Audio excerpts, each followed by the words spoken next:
വെള്ളാപ്പള്ളി നടേശൻ സംസാരിക്കുന്നതൊന്നും ഗുരുദർശനത്തിന്റെ ആ ഒരു അംശം പോലും ഇല്ലാത്തതാണ്. ഡയറക്റ്റും ഇൻഡയറക്റ്റും ആയിട്ടുള്ള സ്റ്റേറ്റ്മെന്റുകൾ മുസ്ലിം ക്രിസ്ത്യൻ വിഭാഗങ്ങൾക്കെതിരായിട്ട് ഇങ്ങേര് നിരന്തരമായി തൊടുത്തുവിടാൻ തുടങ്ങുമ്പോൾ ഒരു കാര്യം ആലോചിക്കേണ്ടത്, വിഷം തുപ്പരുത്. വെള്ളാപ്പള്ളിയെ കംപ്ലീറ്റ് തള്ളി പറയാൻ CPM കഴിയുന്നില്ല. നമസ്കാരം.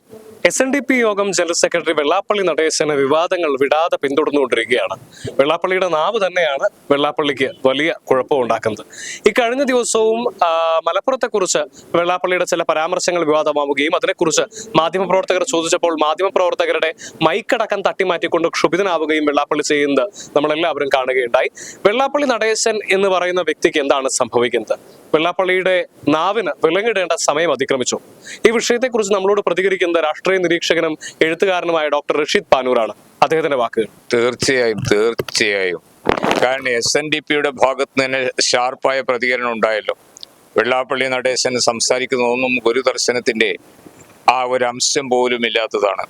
ഞാൻ ഇദ്ദേഹത്തെ നോട്ട് ചെയ്യാൻ തുടങ്ങിയത് ഉമ്മൻചാണ്ടിയുടെ ലാസ്റ്റ് ഫേസ് എന്നാണ് എൻ്റെ ഓർമ്മ. അന്ന് കോഴിക്കോടുകാരൻ മാൻഹോളിൽ ഒരു ബംഗാളി ചെറുപ്പക്കാരനെ രക്ഷിക്കാൻ വേണ്ടി ഇറങ്ങിയപ്പോൾ നൗഷാദ് എന്ന രക്ഷിക്കാൻ ഇറങ്ങിയ ആൾ മരിച്ചുപോയി. ഉടനെ അന്ന് ഉമ്മൻചാണ്ടി സർക്കാർ ഒരു നിശ്ചിത തുക നൗഷാദിന്റെ ഫാമിലിക്ക് പാരിതോഷികം പ്രഖ്യാപിച്ചു. കാരണം അയാളുടെ ഫാമിലി വളരെ പോറായിരുന്നു. ഈ ഘട്ടത്തിൽ ആദ്യമായ ഒരു സ്റ്റേറ്റ്മെന്റ്, വളരെ കോൺട്രവേഴ്സ്യലായ ഒരു സ്റ്റേറ്റ്മെന്റുമായി രംഗത്ത് വന്നത് വെള്ളാപ്പള്ളി നടേശനാണ്. കാരണം ഈ നൗഷാദിന് പകരം അത് ഹിന്ദു സമുദായത്തിൽപ്പെട്ട, പ്രത്യേകിച്ച് ഹിന്ദു സമുദായത്തിലെ അധകൃത വിഭാഗത്തിൽപ്പെട്ട ഒരാളായിരുന്നുവെങ്കിൽ ഇങ്ങനെയൊരു തുക മുഖ്യമന്ത്രി പ്രഖ്യാപിക്കുമായിരുന്നു എന്ന് അന്ന് പിണറായി വിജയൻ നല്ല രീതിയിൽ പ്രതികരിച്ചിരുന്നു. കാരണം വിഷം തുപ്പരുത്, പറയുന്നതിൽ വിഷാംശം ചിലപ്പോൾ വന്നു പോകാം, അതല്ല, പച്ചയായി വിഷം തുപ്പുകയാണ് ചെയ്യുന്നത്. ഇദ്ദേഹത്തിനൊരു കവർ അല്ലെങ്കിൽ ഒരു മാസ്ക് ഉണ്ട്. ഞാൻ മുസ്ലിം ലീഗ് എന്ന രാഷ്ട്രീയ പ്രസ്ഥാനത്തെയാണ് വിമർശിക്കുന്നതെന്ന് വിമർശിക്കാം. കാരണം മുസ്ലിം ലീഗ് എന്നല്ല ഒരു പാർട്ടിയും വിമർശനത്തിന് അതീതമല്ല. പക്ഷെ ഇദ്ദേഹത്തിന്റെ സ്റ്റേറ്റ്മെന്റ് എടുക്കാം. മലപ്പുറത്ത് മറ്റൊരു സമുദായത്തിന് ജീവിക്കാൻ പറ്റുന്നില്ല, അത്ര കണ്ട് വർഗീയ ഭ്രാന്തന്മാരാണ് മലപ്പുറത്തുകാർ. വ്രതം എടുക്കുന്ന ആളുകൾ എടുത്തോട്ടെ, പക്ഷേ ബാക്കിയുള്ള ആളുകൾക്ക് മലപ്പുറത്ത് പോയാൽ ഒരൊറ്റ ഹോട്ടലും തുറക്കില്ല എന്ന് പറയുമ്പോൾ ഇയാൾ ഏത് ലോകത്താണ് ജീവിക്കുന്നത്? എൻ്റെ ജ്യേഷ്ഠൻ ഇപ്പൊ അരീക്കോടിനടുത്ത് സെറ്റിൽഡാണ്. ഞാൻ ഒരു മാസത്തിൽ ഒരിക്കൽ അരീക്കോട് ഭാഗത്തൊക്കെ പോകാറുണ്ട്. നോമ്പിന് ഞാൻ അവിടെ 2 ആഴ്ച ഉണ്ടായിരുന്നു. അപ്പൊ ഇങ്ങനെ ഉള്ള ഡയറക്റ്റും ഇൻഡയറക്റ്റും ആയിട്ടുള്ള സ്റ്റേറ്റ്മെന്റുകൾ മുസ്ലിം ക്രിസ്ത്യൻ വിഭാഗങ്ങൾക്കെതിരായിട്ട് ഇങ്ങേര് നിരന്തരമായി തൊടുത്തുവിടാൻ തുടങ്ങുമ്പോൾ ഒരു കാര്യം ആലോചിക്കേണ്ടത്, വിശ്വഗുരുവായ ശ്രീനാരായണ ഗുരുവിന്റെ പേരോ സ്വാമി ആനന്ദ തീർത്ഥന്റെ പേരോ അട്ടർ ചെയ്യാനുള്ള ഒരു ധാർമ്മികമായ റൈറ്റും ഈ ഒരു മനുഷ്യനില്ല. പക്ഷേ അത് ഇപ്പൊ നമ്മൾ മനസ്സിലാക്കേണ്ടത്, വെള്ളാപ്പള്ളി ഇങ്ങനെയൊക്കെ പറയുമ്പോഴും CPM സാധാരണഗതിയിൽ ഇത്തരം വർഗീയതയ്ക്കെതിരെയൊക്കെ വലിയ നിലപാടെടുക്കുന്നു എന്ന് പറയുന്ന CPM ഒരു മൃദു സമീപനം വെള്ളാപ്പള്ളിയുടെ കാര്യത്തിൽ സ്വീകരിക്കുന്നില്ല. അതേ, CPM ചരിത്രത്തിൽ നിന്ന് ഒരിക്കലും പാഠം പഠിക്കാത്ത ഒരു പ്രസ്ഥാനമാണ്. കാരണം എനിക്ക് വ്യക്തമായിട്ട് ഓർമ്മയുണ്ട്, അബ്ദുൽ നാസർ മദനി കേരളം മുഴുവൻ ഒരു വർഗീയ രാക്ഷസനായി നടന്നൊരു കാലഘട്ടം ഉണ്ടായിരുന്നു. അബ്ദുൽ നാസർ മദനിയുടെ കയ്യിൽ വോട്ടുണ്ട്. ഒരു കാലഘട്ടത്തിൽ ഇദ്ദേഹം UDFന്റെ ഭാഗമായിരുന്നു. പിന്നീട് ഇദ്ദേഹം എന്തോ ആനുകൂല്യത്തിന് വേണ്ടി LDFന്റെ ഭാഗമായി നിൽക്കുകയും പിണറായി വിജയന്റെ കൂടെ കേരളത്തിലെ എല്ലാ ജില്ലകളും ഇദ്ദേഹം കവർ ചെയ്തു.